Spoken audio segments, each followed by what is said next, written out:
I'm Christine. Welcome to Book Club episode 25. So today we're talking about a book that I just finished, Forever, by Maggie Stievater. Sounds like Steve ate her. Maggie, Steve ate her, you know. Steve ate Maggie, what the fuck? This is one of a series of 3 books. It is the last book in the Shiver series.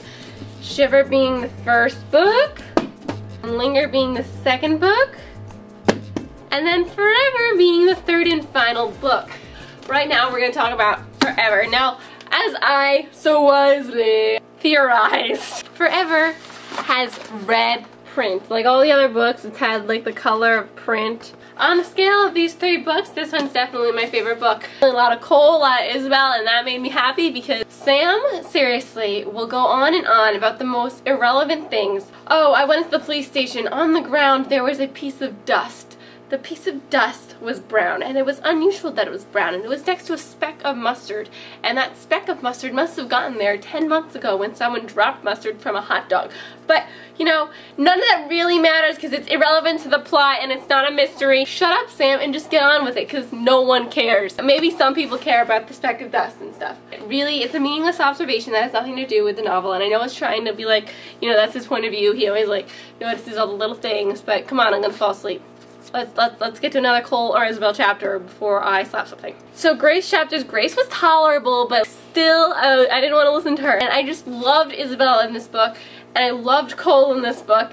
He was like scientist man, and he was awesome. At the end, spoilers, guys. This is all spoilers, so if you haven't read the book, Forever is the best of the 3 in my opinion, and I would go read it if you read the other 3. Now, goodbye. Okay. Isabel, at the end, when she saved the day, tears like welled up in my eyes when she drove her car over with the wolves so that the guns from the helicopters wouldn't shoot them. Let's see my notes. I love how Isabel's thing opened up between Forever and Linger. There was a time lapse. Isabel has been counting Tuesdays since she last saw everyone. We opened up when I think Olivia is killed by Shelby. Like, Shelby's just this crazy raging bitch. Just ridiculous. Why hasn't this wolf been put down? When Grace fell in that pit and they couldn't get her out, and then Cole went into that pit, I was like, Cole, please, just stop. At the end, I refused to believe Cole was dead, and I don't know why. If I was Isabel, I would have jumped out of the car and been like, Cole, like, make sure he's really dead before she assumed he was dead, or go back after she helped out Sam and Grace and gone back to Cole, because did you think Cole was dead when he was shot and he crumpled to the ground after fighting Shelby? I really was like, he's just faking it. He's playing dead. He's playing dead because he knows it's the only way he's going to survive because he's isolated and they're shooting the isolated wolves, and if he plays dead, they'll think he already shot him and just keep on moving, you know? Anyway, I refuse to believe he was dead, and everyone's like, oh, Cole, they made Cole, and like, obviously someone's going to die. I figured it would be Beck. I was like, she cannot kill off Cole because that was just such an insignificant crumple of death. So I was like, Cole's body is definitely not going to be there when they go back to find it. And it wasn't. Isabel even described it. She was like, I couldn't see where the blood was pooling from or where he was shot, but blood was pooling. And it's going to come back, and it was so cute. And he called the phone and the answer was like, duh. I don't know what that sounds like. I'm trying to picture it sounding cool, but like, duh. Who answers the phone? Duh. Yeah. Or, uh-huh. Or, but like, duh. Hello? Duh. Duh. Da, da, do, da. What do you think it sounds like? Da, da, da, da, da, da. I don't know. Yeah, anyway, I sliced it. I can't picture it sounding cute or cool. So I just picture me like, yeah, hey, or something cooler. D-A. That's Cole's signature M-O hello on the phone. Whatever, I'm gonna get past it. I was hoping for more of a resolved ending for them. Like, Isabel just gets shipped off to California. The reason I can't really like Grace, she's just perfect blob of a character. She has no flaws, really. What's her flaw? She's too neat. She's too neat. So we open it up.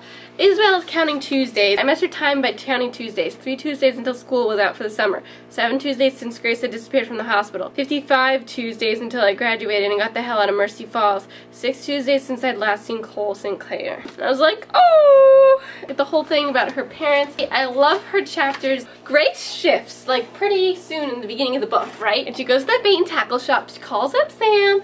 Oh, Sam! Pick me up, please. And Sam's all running over to pick her up. And she's like, I'll wait for you. I don't know why I'm talking an accent, because Grace doesn't have an accent. She's from Minnesota.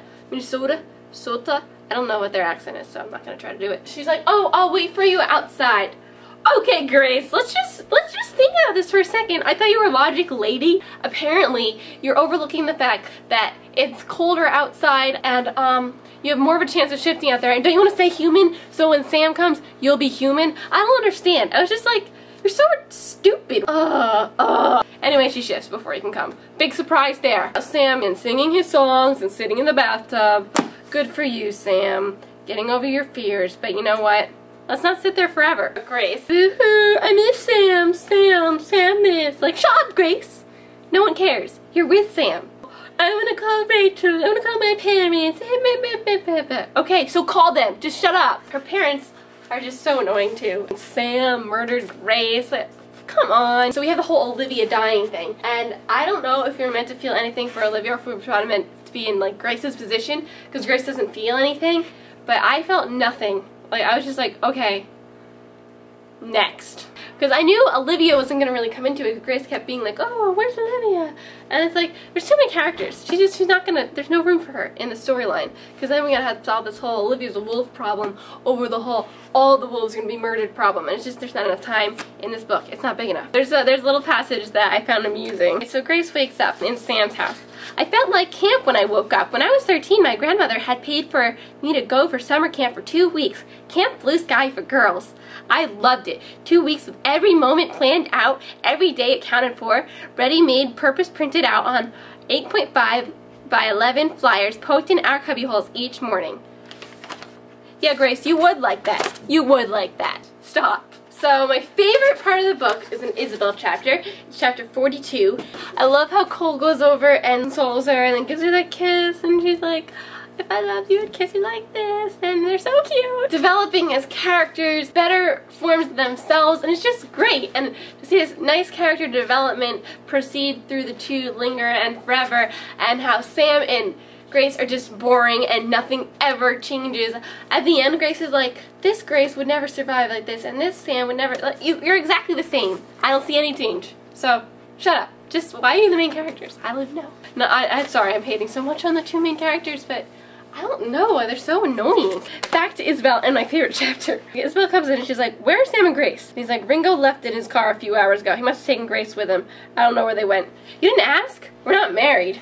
Yet. Music is on, they start dancing. It made me so happy. I guess Cole's just some sort of genius. Every time he tested on himself, I was just like, Cole, please, come on. Then the whole Sam and Beck thing, blah, blah, blah, drama, drama, drama. Let's talk about Sam for a second. Sam gets that dress for Grace, that white dress. Aw, Grace. How he just overthinks everything to the point where I want to slap him in the face. So I made it a few yards past a shop that sold clothing and knickknacks, and I stopped and doubled back to stand in front of a window. A headless mannequin in the window wore a white summer dress. It was just a simple thing, thin straps over the shoulders and a loose tie around the middle. I imagined Grace in it. It was a carefree dress, a dress that was about summer, and ankle high, blah, blah, blah, blah, blah, blah, blah. I stood there for a long moment looking at it, wanting what it stood for. It seemed like a foolish thing to be thinking of right now when so much was at stake.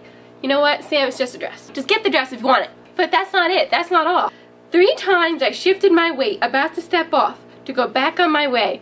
And every time, the image of Grace, wind lifting the edges of her dress, pressing the fabric flat to her belly and breast, kept me fixed in front of the window. Really, really, I bought it. Blah, blah, blah, blah, blah, blah. Stuff we don't need to know. Feeling the warmth and uncertainty of having bought the gift that cost more of a day than working. What if she didn't like it? First of all, you got your girlfriend a present. I think she's gonna be happy you thought of her about anything. Because, you know, people aren't willing to give their girlfriends presents. So, that's points for you, Sam. What if she didn't like it? Maybe I should have been saving for a ring. You're not old. Even if she'd really meant she wanted to marry me, which seemed like an impossible thing, a ring seemed far off. I had no idea what a ring cost, and maybe I needed to start saving. What if I told her I'd gotten her a present, and that was what she expected, and I disappointed her? Oh my god, I got you a present. Wait, this isn't a ring. Sam, I wanted a ring. Yeah, Grace is going to say that to you. And perhaps it was all her practical nature. Grace would be annoyed that I bought her a gift instead of doing something about the hunt. So Cole gets a call from Grace and she's like, turn on the radio. And Cole turns on the radio and, you know, he gets his little gift that he's not dead, but he does not want to be found. We don't know at the time, but Isabel is actually sitting on the couch with him. Couch beside me, Isabel said, so now you're officially reborn. And I turned the radio back on so I could catch the end of the song. One of my hands lay open on my knee, and it felt like the whole world lay in my palm. The day felt like a prison break. Yes, it looks that way. I just thought that was a really nice moment between them, and you didn't even know Isabel was there, and it's so nice to know they're hanging out. And then there's that chapter where she opens the door and Cole's like, invite me in, and we never really find out what happens. I mean, it's kind of inferred that maybe something went down. It was an entertaining book. I couldn't stop reading it. Let me know your thoughts. Let me know your favorite part.